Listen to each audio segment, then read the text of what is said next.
I wasn't going to show you guys me cutting a bunch of pipe for the go-kart, but I will show you something that I thought of that makes my job much easier. If you look at this pipe, you will see it's got what they call a fish mouth on it. The reason it has a fish mouth is when I butt it up to this, it leaves almost zero of a seam. I guess I should put this in the middle of the frame. How's that? It leaves very little of a seam, and I will bring this closer so you can see there's just a little tiny bit of a gap, but the MIG welder will fill that up quite nicely. Now, this first one was a real pain to get. I will show you once I find, dropping out of frame. This is how I did it. This first one was literally just using a flapper wheel, and I slowly just kind of guessed at what I was doing. Once this was done, I took a piece of cardboard and I wrapped it around the pipe. I will show you what I did to get the other side. Now, if you look, you will see, let's go this way, you will see that this follows the exact shape. Now, I copied the shape on the cardboard. It fits this really nicely. So, when I need a pipe of a certain length and I need a fish mouth on it, let's do it from this side. All I have to do, oh, it didn't like that cut. Come on, get in there. Alright, you're not liking that cut. Let's see if we can put you in the backwards.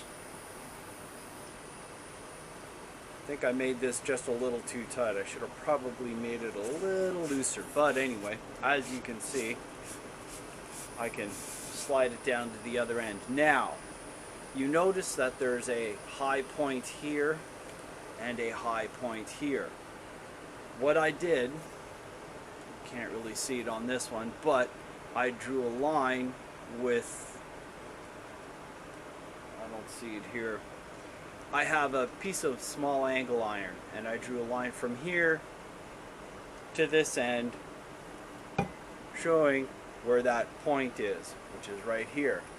You take your piece of cardboard, depending on how long you want the pipe to be. The length of your pipe, remember, this piece here is actually going over the pipe, so it's the indent that you want your length on. So from here to the indent here is what you want for your length of pipe. So all I did was basically take a piece of cardboard with the shape on it, line up where my points are, take a Sharpie, draw all around it, put this down, and then there you can see that I've got a Sharpie line going all the way around that now I can clean up either with my cutter, a hacksaw if that's what you have, or what I like to use is a flapper wheel. I will get rid of most of this with my cutter and then just take the flap wheel and fine tune it and make sure it fits that. Like I said, I wasn't really going to show you me making the frame because it's basically just piping and cutting, which I don't think would be as interesting as some of the other stuff that I'm going to do. But I figured that this little trick might help you out because now I have the shape I need, I can repeat it very many times, and it's quite quick. Basically, what I did, you can see me making the side rails here.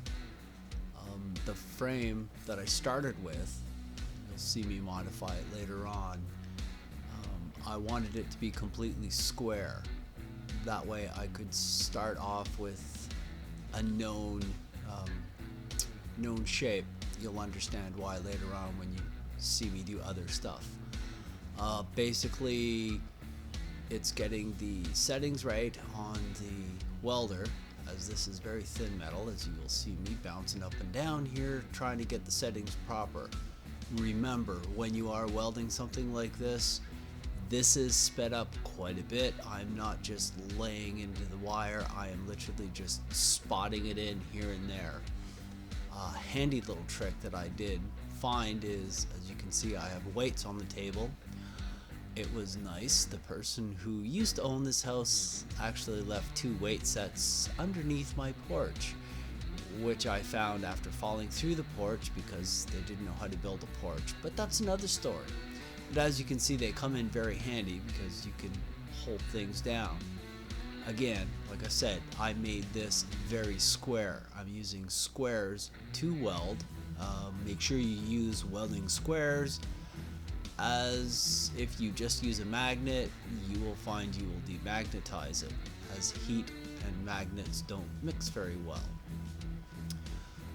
Let's see, what else can I tell you about this? Make sure you weld both sides. This I welded kind of solid, being as this is what I'm going to start with and I had to manhandle it.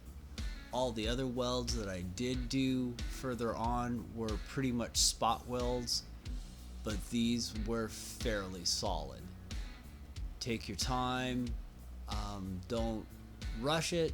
As you can see, I tap things to get it all correct in the right spot, as once it's welded, it's a real pain to actually try to remove it after.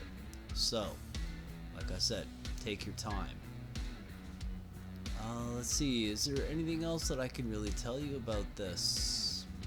Not really. Again, this is why I said I didn't really want to show you too much of me welding onto the frame, as it's just basically welding tubing. But this is how I started this particular go-kart.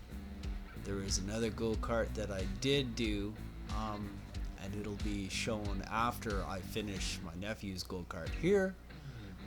And that one I did slightly differently. I'll have to explain how I did it because it's a half scale size of a 34 Ford. So that one was a little bit different. But this one, I'm literally just winging it. I picked the size of the go-kart I wanted. You saw how I measured my fish mouths and everything. I measured the tube to the size I wanted. I'm welding it up using the weights to counterweight so stuff doesn't flop around. Make sure it's square, and after you're done you will see that it works quite well. Take your time. Not much else I can say here. I'm just about done. A couple of more tacks and we'll see you on the next video.